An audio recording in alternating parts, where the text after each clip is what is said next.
ബാച്ചിലേഴ്സിനും working ലേഡീസിനും ഒക്കെ പെട്ടെന്ന് കണ്ണടച്ച് തുറക്കുന്ന സമയം കൊണ്ട് തയ്യാറാക്കാൻ പറ്റുന്ന ഒരു അടിപൊളി കറിയുടെ റെസിപ്പിയാണ് ഇന്നത്തെ വീഡിയോ. അപ്പോൾ ഞാനിവിടെ കട്ട തൈരാണ് എടുത്തിട്ടുള്ളത്, 1 കപ്പ് കട്ട തൈര്. അപ്പോൾ നമുക്ക് അത്രയും കട്ടി ആവശ്യമില്ല, അതുകൊണ്ട് കുറച്ച് വെള്ളം ഒഴിച്ച് ഇതൊന്ന് കട്ടി കുറച്ചെടുക്കാം. ഇവിടെ ആവശ്യത്തിന് ഞാൻ വെള്ളം ഒഴിച്ച് ഒന്ന് നേർപ്പിച്ചെടുത്തിട്ടുണ്ട്. ഇനി നമുക്കൊരു പാൻ എടുത്ത് അടുപ്പത്ത് വയ്ക്കാം. അതിലേക്ക് ഓയിൽ ഒഴിച്ച് കൊടുക്കാം. ഓയിൽ ചൂടായതിന് ശേഷം നമുക്കിതിലേക്ക് കടുക് ഇട്ട് കൊടുക്കാം. കടുക് പൊട്ടിയതിന് ശേഷം നമുക്കിതിലേക്ക് 1 സ്പൂൺ ഉലുവ ഇട്ട് കൊടുക്കാം. ഉലുവ ഒന്ന് മൂത്ത് വന്നോട്ടെ. അതിനുശേഷം നമുക്ക് 2 മുളക് പിച്ചിയതും അതുപോലെ ഒരു ചെറിയ കഷ്ണം ഇഞ്ചി നീളത്തിലരിഞ്ഞതും 3 അല്ലി വെളുത്തുള്ളി നീളത്തിലരിഞ്ഞതും കൂടെ ചേർത്ത് കൊടുത്തു.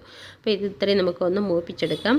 ഇഞ്ചിയും വെളുത്തുള്ളിയൊക്കെ നമ്മുടെ ഓയിലിൽ കിടന്ന് നല്ലോണം ഒന്ന് ചുവന്ന് കിട്ടണം. അപ്പോൾ ഈ സമയം നമുക്ക് എന്ത് ചെയ്യാം, 15 ചുവന്നുള്ളിയാണ് ഞാൻ എടുത്തിട്ടുള്ളത്. ആ 15 ചുവന്നുള്ളിയും നെടുകെ കീറി ഇതിലേക്ക് ഇട്ട് കൊടുത്തു. ഈ ഉള്ളിയും കൂടി ഒന്ന് ഗോൾഡൻ ബ്രൗൺ നിറാകുന്നവരെ വഴറ്റി കൊടുക്കാം. ഇനി നമുക്ക് എരിവിന് വേണ്ടി ഒരു 4 പച്ചമുളക് കീറിയത് കൂടെ ചേർത്ത് കൊടുക്കാം.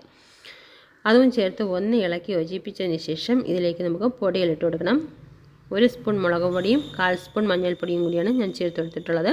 അപ്പം പൊടിയുടെ പച്ചമണം മാറുന്നവരെ ഒന്ന് നമുക്ക് വഴറ്റി കൊടുക്കാം.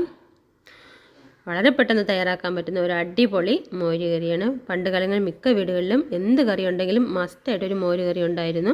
ഇപ്പോൾ അതില്ല. അപ്പോൾ നമുക്ക് മോര് ഒഴിച്ചു കൊടുക്കാം. ഈ മോര് തിളയ്ക്കാൻ പാടില്ല, തിളച്ച് കഴിഞ്ഞാൽ ഇത് പെട്ടെന്ന് പിരിഞ്ഞു പോകും. അതുകൊണ്ട് ജസ്റ്റ് ഒന്ന് ചൂടായി കിട്ടിയാൽ മാത്രം മതി. നമ്മുടെ മോര് ചൂടാകുന്നതുവരെ അതുപോലെ ഒന്ന് ഇളക്കി കൊടുക്കാം, ഇടയ്ക്കിടയ്ക്ക് ഇളക്കി കൊടുക്കണം. അതിനുശേഷം നമുക്കിതിലേക്ക് കറിവേപ്പില ഇട്ട് കൊടുക്കാം, ഒരു മണത്തിന് വേണ്ടി. എന്നാലേ നമ്മുടെ മോര് കറിയുടെ രുചി പൂർണ്ണമാവുകയുള്ളൂ. കറിവേപ്പില മസ്റ്റായിട്ടും ചേർത്ത് കൊടുക്കണം. ഇനി ഇതിലേക്ക് ആവശ്യത്തിന് ഉപ്പിട്ട് കൊടുക്കാം. ഉപ്പ് കൂടെ ഇട്ടതിന് ശേഷം തിളച്ച് പൊങ്ങാതെയും പതയാതെയും ഇതുപോലെ ഒന്ന് ഇളക്കി കൊടുത്ത് നമുക്കെടുക്കാം. വളരെ ടേസ്റ്റിയായ മോര് കറി ഇവിടെ തയ്യാറായിട്ടുണ്ട്. എല്ലാവർക്കും വീഡിയോ ഇഷ്ടപ്പെട്ടു എന്ന് എഴുതുന്നു. ഇഷ്ടപ്പെട്ടാൽ ലൈക്ക് ചെയ്യാനും ഷെയർ ചെയ്യാനും സബ്സ്ക്രൈബ് ചെയ്യാനും മറക്കരുതേ. സബ്സ്ക്രൈബ് ചെയ്യുന്നിടത്തുള്ള കുഞ്ഞു ബെല്ലൈക്കൺ കൂടി ഓൺ ആക്കിയിരിക്കണേ. Thanks for watching my video. Thank U.